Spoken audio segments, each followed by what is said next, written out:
అందరికీ నమస్కారం అండి. ముందుగా దర్శి నియోజకవర్గమైన దొనకొండ ప్రజలకి హృదయపూర్వక నమస్కారం.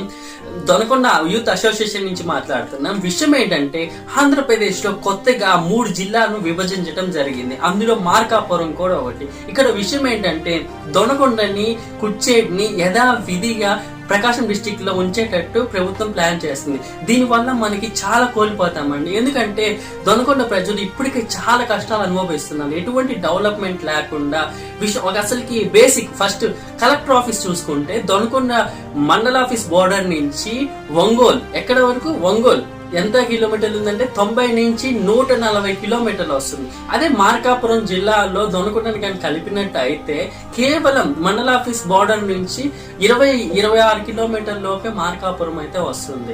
దీనివల్ల రైతులు పడే కష్టాలు కలెక్టర్ ఆఫీస్ లో చెప్పుకోవాలన్నా ఎంతో సులువుగా ఉంటుంది. అంతేకాదు ల్యాండ్ కి సంబంధించిన రెవెన్యూ ఆఫీస్ కూడా ఏకంగా దొనకొండ మండల ఆఫీస్ నుంచి కందుకూరులో ఉందండి. 90 కిలోమీటర్ల దూరంగా ఉంటుంది. సో దీని వల్ల రైతులు ఏమైనా డెవలప్మెంట్ చేసుకోవాలనుకున్నా, ఏమైనా బాధలు చెప్పుకోవాలనుకుంటున్నా కూడా అక్కడికే ఆగిపోతున్నాయి.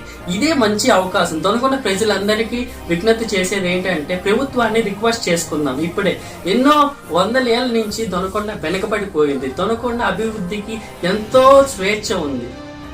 అంతరాష్ట్రమైన ఇంటర్నేషనల్ ఎయిర్పోర్ట్ ఉంది, ఎమర్జెన్సీ ఎయిర్పోర్ట్. అంతేకాదు సెంట్రల్ రైల్వే స్టేషన్ కూడా ఉంది. మనం అనుకుంటే ఒక్కసారి కనుక మార్కాపురం జిల్లాలో కలిపితే దొనకొండని ఎంతో డెవలప్మెంట్ అవుతుంది. ఫ్యూచర్ లో ఎన్నో కంపెనీస్ దొనకొండలో ఇన్వెస్ట్మెంట్ కి ఈజీగా వస్తుంది. ఎక్కడా లేని ల్యాండ్ దొనకొండ మండలంలో ఉంది.